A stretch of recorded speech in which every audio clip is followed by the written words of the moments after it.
Bismillahirrahmanirrahim. Assalamualaikum warahmatullahi wabarakatuh. My name is Agung Mursaling. I'm from PBIC class, and in this video I would like to explain my answer about the written discourse. Okay, so without further ado, I'll just gonna explain the question number 1. Okay, so what is the difference between cohesion and coherence in written discourse? Okay, so cohesion refers to the linguistic connections that link sentences and ideas together through grammatical and lexical devices such as pronouns, conjunctions, repetition, and synonyms. Coherence refers to the overall logical meaning and organization of a text that makes it understandable to readers. In simple terms, cohesion is about language connections, while coherence is about meaning connections. For example, cohesive, there is a sentence cohesive but not coherent. So, John bought a new car, therefore elephants live in Africa. The conjunction therefore creates cohesion, but the ideas are unrelated, so the text lacks of coherence. And then, if we talk about cohesive and coherence, like this: John bought a new car, therefore he can travel more comfortably. So the ideas are logically connected and easy to understand. That we call as a cohesive and coherent. Okay, next questions. How do cohesive devices contribute to the coherence of a text? So cohesive devices help readers follow the relationship between ideas, sentences, and paragraphs. So they connect information smoothly and prevent a text from sounding disconnected. Without cohesive devices, readers may struggle to understand how ideas are related. For example, without cohesion, Sarah studied hard. Sarah passed the exam, Sarah was happy. With cohesion, Sarah studied hard. As a result, she passed the exam and was happy. The pronouns she and the connector as a result make the text more coherent and natural. Therefore, cohesive devices support coherence by creating clear connections among ideas. Okay, next questions. What are the main types of grammatical cohesion according to Halliday and Hassan, 1976? Okay, so according to Halliday and Hassan, 1976, grammatical cohesion refers to grammatical devices that connect sentences and clauses together to create a unified and meaningful text. These devices help readers understand how ideas are related and make a text more coherent. There are four main types of grammatical cohesion: reference, substitution, ellipsis, and conjunction. The first one is reference.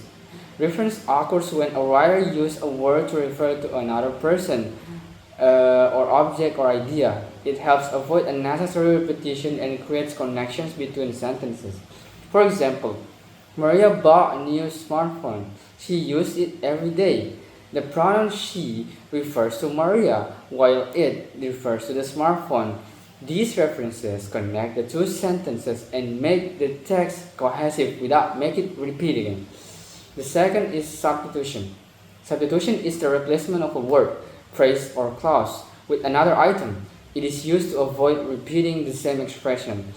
For example, I need a blue pen. This one is broken. The word one substitutes for a pen. Another example, John plays football every weekend and his brother does so too. The phrase does so substitutes for plays football every weekend. And the third is ellipsis. Ellipsis is the omission of a word or phrase that can be understood from the context.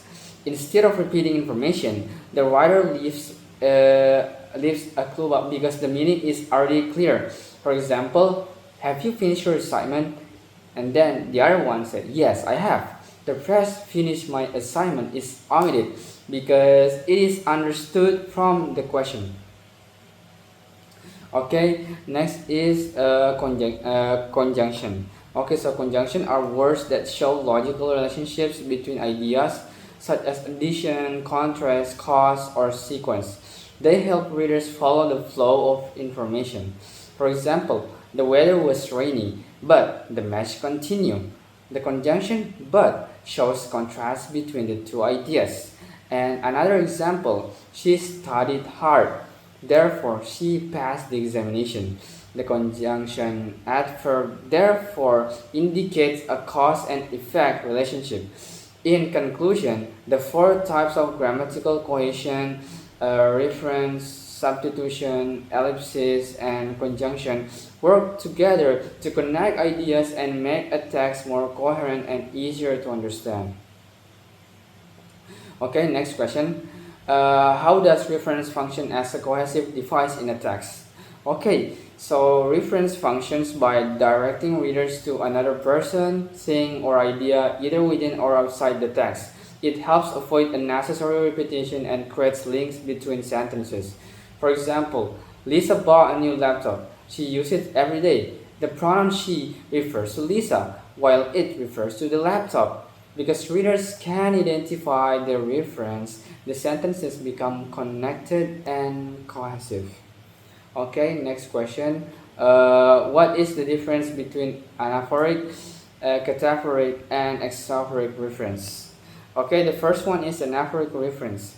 So anaphoric reference refers back to something mentioned earlier in the sentence. For example, David won the competition. He was very happy.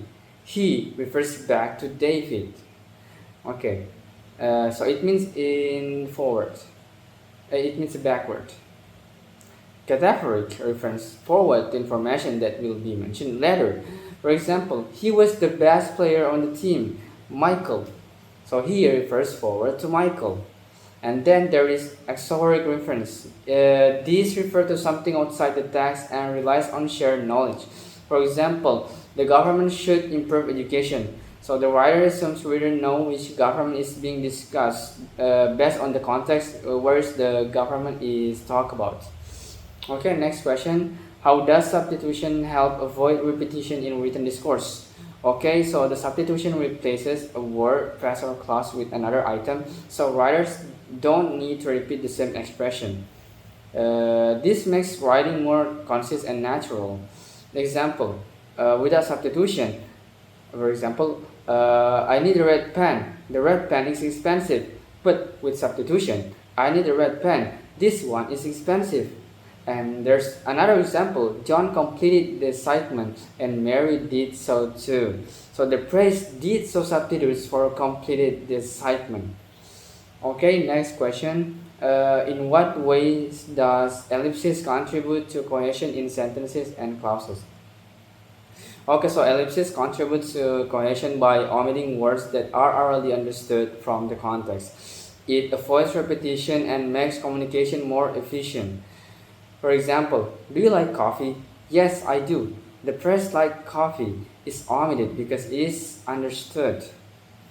So ellipsis creates cohesion because readers can recover the missing information from the surrounding text. Okay, next question. What are the main types of conjunction used as grammatical cohesive devices?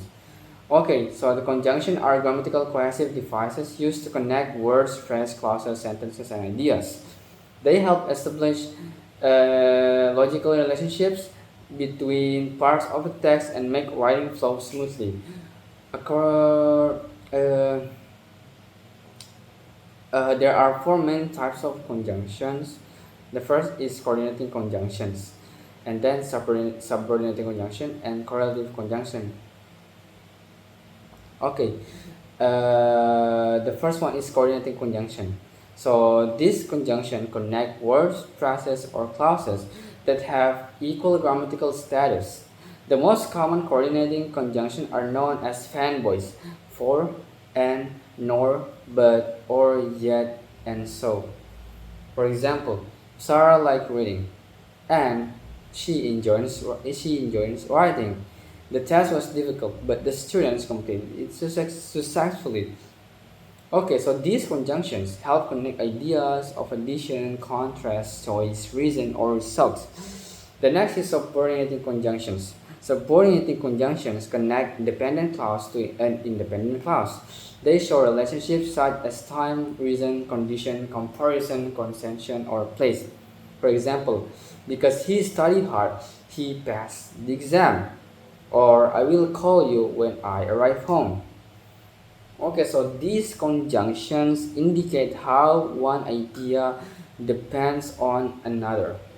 And then there is correlative conjunction. Okay, so correlative conjunction work in pairs to connect equal grammatical elements. For example, both Ali and Ahmad attended this seminar, and either you apologize or you leave. So it is connected. It is have a relationship. Okay, like not only but also like not only was the speech informative but also inspiring. So these conjunctions emphasize the relationship between two connected ideas. And then last there is conjunctive. There's conjunctive. So it connects ideas across clauses, sentences, or paragraphs. So they often indicate addition, contrast, result, or sequence. For example, the proposal was rejected. However, the team continued improving it. Or the road was flawed, therefore the meeting was postponed. Uh, so these conjunctions are especially common in academic and formal writing because they help organize ideas logically. In summary, conjunctions play an important role in creating cohesion. Okay, so because they clearly show how ideas are related through addition, contrast, cause, condition, time, and other logical relationships. Okay, next is how does lexical cohesion differ from grammatical cohesion? Okay, so lexical cohesion and grammatical cohesion are two important elements that help create coherence in a text. However, they differ in the way they connect ideas. Grammatical cohesion is achieved through grammatical structures such as reference, substitution, ellipsis, and conjunction. It relies on grammatical to establish relationships between sentences and clauses. Lexical cohesion, on the other hand, is a shift through vocabulary choices and semantic relationships between words. It relies on lexical items rather than grammatical forms to connect ideas throughout a text. Example of grammatical cohesion. David bought a new bicycle. He rides it every day. The pronoun he refers to David, creating cohesion through reference. Another example, the weather was bad. However, the event continued. The word, however, creates cohesion through conjunction. Example of lexical cohesion. A car stopped in front of the house. The vehicle looked very expensive. And the word vehicle is a synonym of car, and it's creating lexical cohesion. And other types of lexical cohesion, if we according to Halliday and Hassan, it includes repetition. So like the boy found a dog and the dog followed him home. And there's also what synonym, the task was difficult and it's challenging. And there's also antonym. Some students prefer online learning while others prefer offline learning. And there's hyponymy. A rose was growing in the garden, the flower looked beautiful. And there is collocation. For example, the city experienced heavy rain yesterday. And main difference, the main difference is that grammatical cohesion connects ideas through grammatical device, whereas lexical cohesion connect ideas through vocabulary relationships. For example, Lisa is a doctor. She works in a hospital. This is grammatical cohesion because she is a pronoun, or we call as a reference. Meanwhile, Lisa is a doctor. The physician works in a hospital. This is lexical cohesion because physician is a synonym of doctor. Therefore, grammatical cohesion focuses on grammatical connection, while lexical cohesion focuses on meaningful relationships between words. Both are essential for producing coherent and readable text. Okay, last question. What is the role of collocation in creating coherence in a text? Collocation helps create coherence by using words that naturally occur together in English. It makes a text sound natural, fluent, and easy to understand. Native speakers expect certain words to appear together, and using appropriate collocations improve readability. Examples: make a decision or not do a decisions, and heavy rain, not strong rain.